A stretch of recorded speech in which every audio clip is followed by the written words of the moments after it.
It's a great pleasure for me to be with you, also not in presence.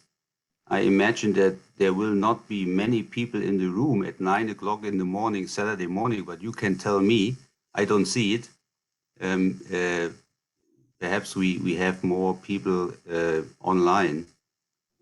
First, want to thank the organizers, and I want to thank especially Mr. Sauermoser, who was very concerned and was always following me in the last days, sending me emails, and even this morning at I think 7:30. So he was very keen to that I don't miss this opportunity to speak to you. So thanks to him, and also to of course the people in the background, which I see behind you, Miss Moderator. I see the online moderators. I know what is going on there. I mean, there is a great team at the Boltzmann Institute, and my dear colleague Lysander Freimuth can be very happy to have such a very efficient team, following really the speakers, Friday evening, Saturday morning, etc., etc. So I always spend a few minutes for my time. That's good, because actually what I wanted to present to you this morning is a work in progress. As you may know, I did some research on the responsibility of transnational corporations under international criminal law. Recently, I did some work on the question of weapons exports connected to specific cases in Germany, which have been come before courts in Stuttgart and Kiel, weapons exports to Mexico and Colombia, and the responsibility of the corporations, the German corporations, which exported these weapons, and on the other hand, the Yemen case before the International Criminal Court, which you may know has been actually initiated by NGOs, especially the European Center for Constitutional Rights from Berlin. And this is a great case. It's actually about responsibility of German, French, Italian, and British weapon firms for war crimes committed in Yemen. So we are right in the issue of responsibility of corporations, responsibility of corporations as such, as legal persons, which is, of course, a different topic, which I do not want to go into today, but of course in the debate we can take it on, because my focus for this talk, which I prepared for the conference, and which is part of this larger project of mine on corporate responsibility, human rights, international criminal law, is on the concept of corporations and jurisdictions, which you can see from the abstract I send around. So I will basically walk you through some, what we call in German, a Werkstattbericht, or you could call a work in progress, on two major issues, namely the concept of corporations in international law since perhaps the late 20th century, mid-70s, and the question of jurisdictions over corporation. The issue is the following. If we consider, as it is now largely agreed, that there is a duty of due diligence of transnational corporations or corporations in general, even if they are not legal subjects under international law as states, but at least they are non-state actors, and they are non-state actors much more importantly than certain non-state actors, like, for example, the Colombian FARC, i.e. guerrilla group. They are much more powerful. So we consider that there is a duty of diligence which obliges transnational corporations, in essence, to ensure that they do not participate in serious human rights violations or crimes under international law. I have argued for this elsewhere, and there is a lot of literature of this. We have a lot of soft law. We have especially going on a lot within the European Union.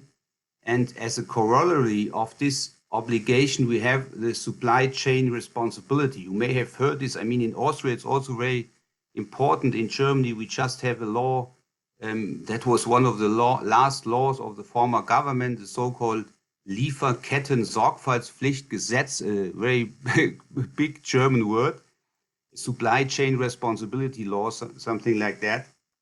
And that's all about, if you want, human rights responsibility of transnational corporations. But the question is, how can we enforce these obligations? So basically, what is the forum or the venue for corporations? I mentioned the ICC, and the ICC is clearly not the venue. As you know, the Rome Statute is not providing for the responsibility of corporations. It's just for natural persons. That was a thing we negotiated in Rome, and there was a proposal by France and Brazil, but it was rejected. So in the end, we have responsibility under Article 25 for natural persons. And for example, the Yemen case is going after the CEOs. It's going after the actual managers of these companies, but it cannot go after the companies as such. And so we have to look at national domestic jurisdictions. And what is actually important in the context of your conference, because you had many contributions, for example, by Mr. Richer on the German practice from the Generalbundesanwaltschaft. And it's basically the same here. The question is, jurisdiction would be under domestic law. But before I look a bit closer on this issue of jurisdictions, and please, Ms. Moderator, you can always interrupt me. Also, if my time is out, I'm not controlling really my time. Please feel free to say now stop, and I'm happy to stop. As I said, it's not something which I have totally written down. So it's more that I speak to you freely with my ideas on the topic.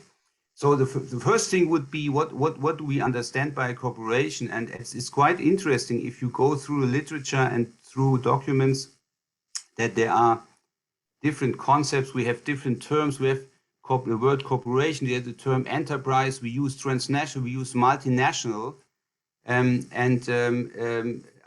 want to focus especially on the most recent version of the Human Rights Council draft treaty on business and human rights. You may know that there is a working group in the Human Rights Council, especially trying to draft a draft treaty on business and human rights. That's really the most recent instrument to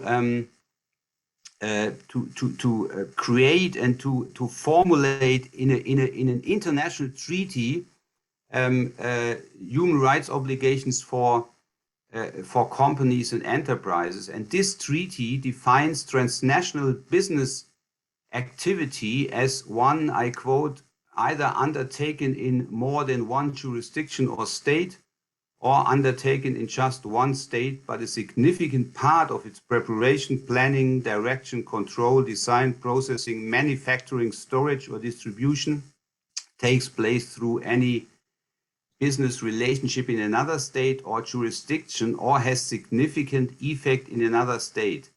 Thus, the transnational character of a corporation, according to this definition, which of course builds on other definitions which we have since the 70s in different United Nations circles and working groups, is determined by the transnational activities of a corporation or the transnational business activities of a corporation, irrespective of the seat of its headquarters in one or in more jurisdictions and its legal constitution.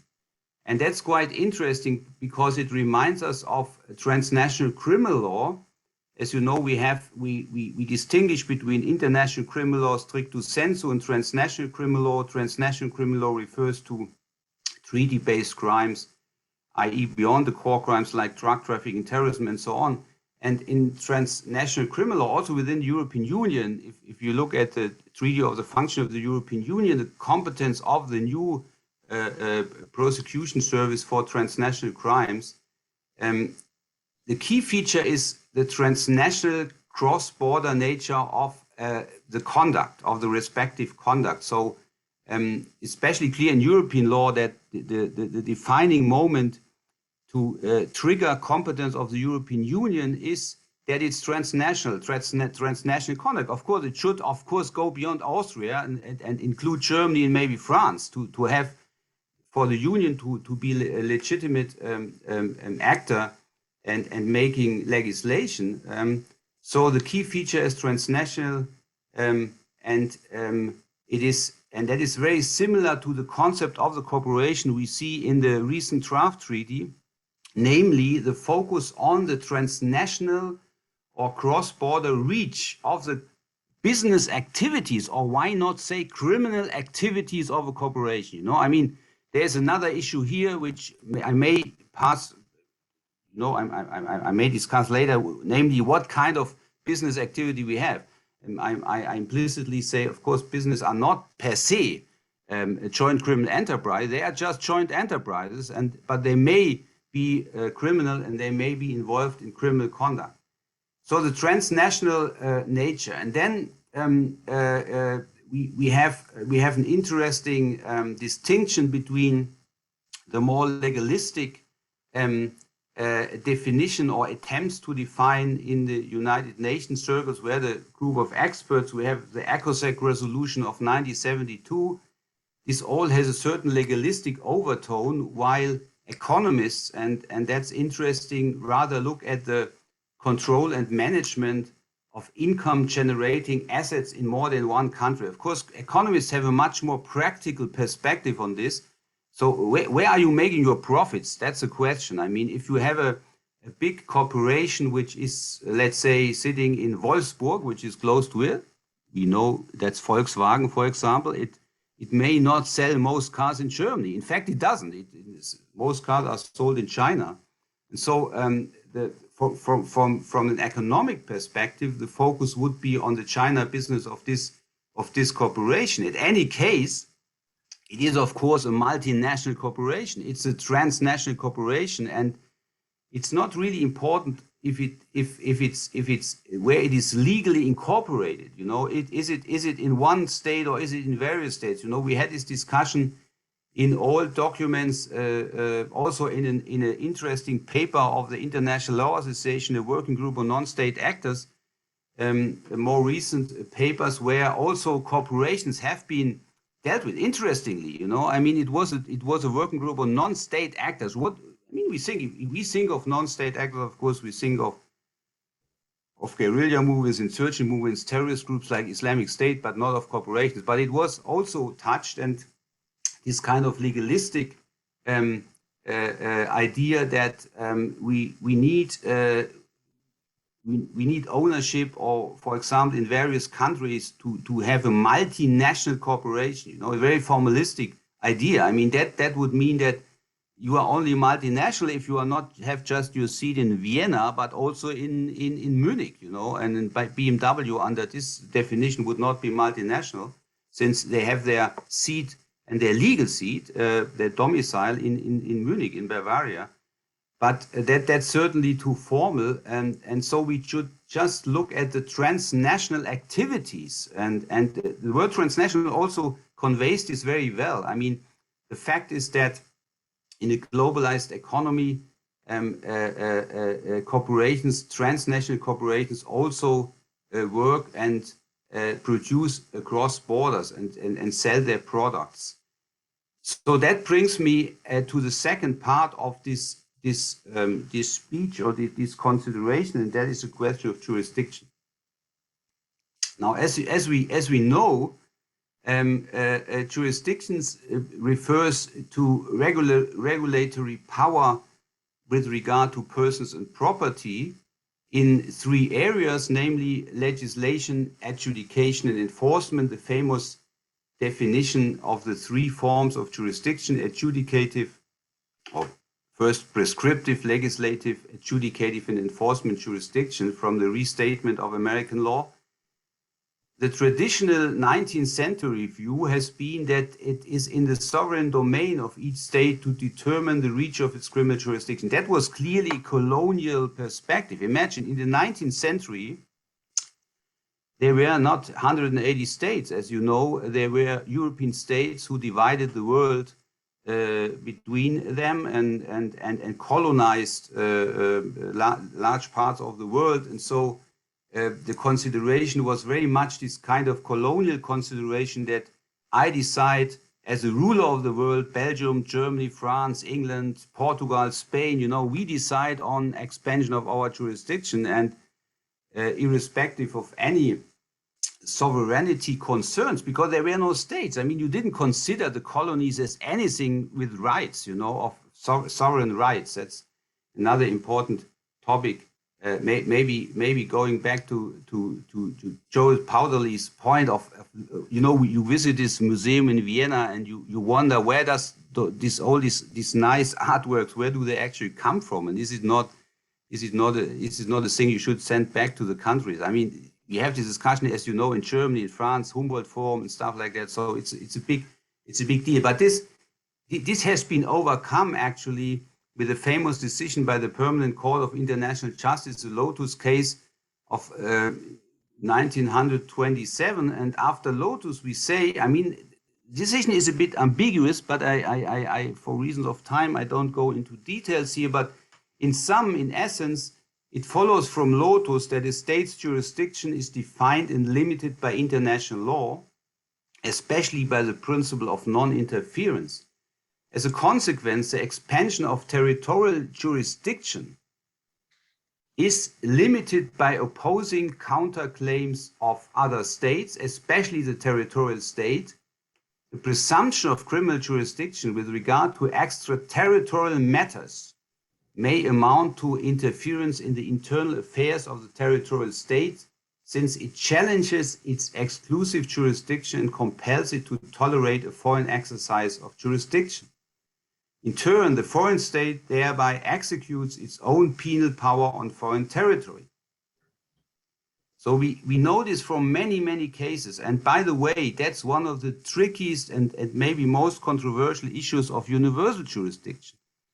You are expanding your jurisdiction. We already heard Maximo Langer's talk on this issue. Now, if it's true that you expand jurisdiction at the cost of former colonies, I mean, Belgium, Congo, or Spain, Chile, to name a few cases. Of course, there are certain sensibilities, but apart from these sensibilities, you are clearly interfering in the national jurisdiction, in the national power to exercise your jus puniendi, your punitive power. And therefore, it is clear that jurisdiction which goes beyond your territory, i.e. which is extraterritorial, requires justification. And this justification we call genuine links of jurisdiction. And genuine links could be, for example, apart from the place of commission, also the nationality of the perpetrator and the victim. So the question then is, what does this mean, this jurisdiction regime under international law for transnational corporations? First of all, we must distinguish between the object of reference of the jurisdiction. And here we come to this tricky issue, still in Germany, tricky within the European Union, but not so much on the world scale. Do we accept criminal responsibility of a corporation as such, as a legal person as such, or do we not accept it and have other regimes, administrative regimes of sanctioning, like still in Germany, and focus rather on the natural persons acting on behalf of the corporation? That's a very important distinction.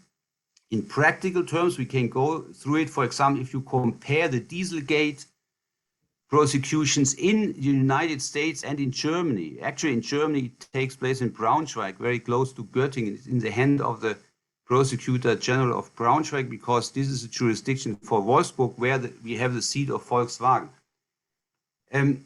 So if we have a situation of non-recognition of criminal responsibility, then the normal rules of jurisdictions over natural persons apply. So if I go after a CEO of a multinational corporation, the normal rules of our national criminal laws or procedural laws of jurisdiction apply. For example, the nationality principle. So if a national acts outside your territory, you may, on the basis of active personality or active nationality, have local jurisdiction. But that's not really the key issue in international law, and not certainly from a comparative perspective, because of course, as you know, the dominant view looks at the corporation as an entity which is criminally responsible and isn't as an entity where we accept criminal responsibility of a corporation. And that means that the corporation is directly looking, it is directly referring to the corporation as such, and the link is actually the domicile of the corporation, what we call the domicile principle. And here again, I wanted to refer you to the recent version of the draft treaty on business and human rights. I refer to this treaty not so much because I'm totally convinced by it, actually very critical of it. I may not have the time to tell you why, but you can ask me later. But it's just the most recent instrument, and there is each year a new version. You know, it's really a very active discussion in this working group, and it should later be adopted by the Human Rights Council and then sent to the General Assembly. When this will take place, and if it ever takes place, and if it will be agreed, I have my doubts, but that's at least the process within United Nations. So it's an important document to take into account, and it actually provides for a comprehensive jurisdiction regime for corporations based on the domicile principle. First, the state's obligations to ensure the human rights compliance of corporations refers under this treaty, draft treaty, to all business enterprises within their territorial jurisdiction or otherwise under their control. This has been actually expanded in the last version. It's almost like the control test of the European Court of Human Rights as to the extraterritorial application of the European Convention of Human Rights. So otherwise under their control, very difficult to interpret. States shall provide for a comprehensive and adequate system of legal liability of corporations conducting business activities within their territorial jurisdiction or otherwise under their control for human rights abuses that may arise from their own business activities, including those of transnational character or from their business relationships. Here again, you see the supply chain responsibility, which goes very far. The most important provision is Article 9 of this draft treaty, which defines the adjudicative jurisdiction over corporate acts or omissions that result or may result in human rights abuses. And this jurisdiction is based on essentially three links: the territoriality principle, i.e. the place of the harmful result or the effects of a certain conduct; the domicile principle, which we will analyze in a moment a bit more closely; and the passive nationality of the victim. The later link was also included in the last version of this article, although the article was criticized by many states already as being very broad, but it was still more broad. Now, but let's have a look at this domicile principle, which I think is in principle is a convincing principle, and I tell you that's also a challenge for national domestic law. You have in Austria a very interesting law on corporate responsibility. In Germany, it was not the so-called Verbandssanktionengesetz was not adopted in the last government, but it will certainly be again on the table now with our new government. And there was also this issue: how do we justify or how do we codify jurisdictions, German jurisdiction, in this case domestic jurisdiction, over German transnational corporations? And if you had a domicile principle, which is not in this draft, the German draft established, it would be much easier. So I think the domicile principle is a good principle, and the draft treaty, in line with international generally, takes it as a starting point, and it says accordingly the jurisdiction shall vest in the courts of the state where the corporations alleged to have committed an act or omission causing or contributing to such human rights abuse in the context of business activities are domiciled. So how do we define then domicile? Domicile would be the German word, you know, domicile, domicilio. How do we define this? I mean, of course, this is not so easy as it may imagine. If you look at the draft treaty, there have been in the last three versions, the definition always changed. The most recent definition basically looks at four factors alternatively. Okay, so it's a very broad definition of domicile. First, place of incorporation or registration. That would be the legal seat of a corporation. For example, if a corporation is registered in Austria, Austria has jurisdiction. Central administration of management, that's more pragmatic. I mean, where are the central headquarters? You know, for example, Volkswagen, as I said, Munich, BMW, Volkswagen Wolfsburg and BMW Munich, and Stuttgart, Mercedes-Benz. So you have the central administration of management in Germany. Thirdly, the principal place of business or activity on a regular basis, that's more tricky, because if you look at the profits of a corporation, if a corporation has much more profits in China than in Austria, because there is just not the market, then wouldn't we say that the principal place of business may be China, not Austria? Also, the corporation is legally incorporated in Austria and has its main headquarters maybe in Vienna, but the principal place of business may be in another place.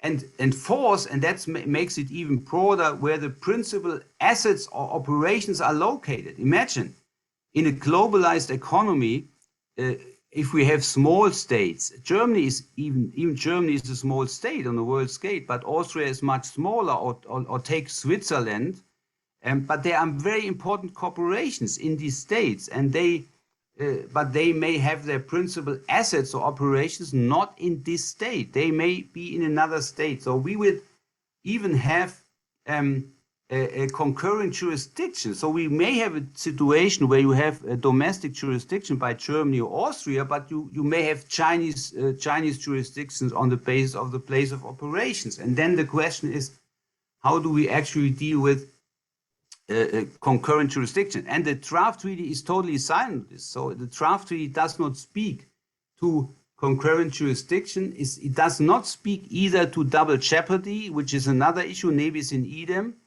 but it does speak to the so-called forum non-convenience and the forum necessitatis. What is meant by that? So it broadens the jurisdiction regime more, in that it says that the forum non-convenience rule, so that a state can say it's not convenient to exercise jurisdiction, is not applicable. Article 9.3 says, courts vested with jurisdiction shall avoid imposing any legal obstacles, including the doctrine of forum non-convenience. In other words, a state which has jurisdiction cannot argue with forum non-convenience not to exercise jurisdiction. And secondly, you have the forum necessitatis rule, which is a kind of fallback forum. So if you have, that's actually a good measure against impunity. We have it the same for international crime. The idea is that if you do not have a forum, or not a forum which wants to exercise jurisdiction, then you would need a fallback forum, a forum necessitatis, a necessary forum. And Article 9.5 provides in this respect that for jurisdiction of a state where the legal or natural person is not domiciled, i.e. in a situation where you have no domicile of a corporation, which is a rare situation, but it could happen. Maybe a corporation wants to avoid this domicile, not to be under jurisdiction. The draft treaty says in this case, there must be another necessary forum, and this requires a certain connection to this forum on the basis of three criteria. First, the presence of the claimant on its territory, the victim. Imagine an Austrian victim, not a very realistic scenario. Let's say a Bangladesh victim of a corporation wrong is looking for a forum, but it doesn't find a state which exercises jurisdiction. Then it can claim jurisdiction in Bangladesh because it's actually a Bangladesh citizen, a Bangladesh victim. If it helps is another question, because if Bangladesh is more efficient in Austria and Germany, that remains to be seen. But that's an alternative forum necessitatis. or the presence of assets of the defendant. So the defendant would be the corporation. The use of defendant here is a corporation. So where are the assets of the corporation and the substantial activity of the defendant of the corporation? So you have alternative additional forums. In other words, the jurisdiction regime, which is already very broad, is even more broadened by the forum necessitatis. So if we take this jurisdiction regime as a model for domestic law, we are faced with the broad jurisdiction of the corporation's home or domicile state over any extraterritorial activities of the respective corporation. In other words, the corporative domicile triggers jurisdiction of the home or domicile state independent of any other link, namely the nationality of the natural persons or employees causing a certain harm on behalf of the corporation.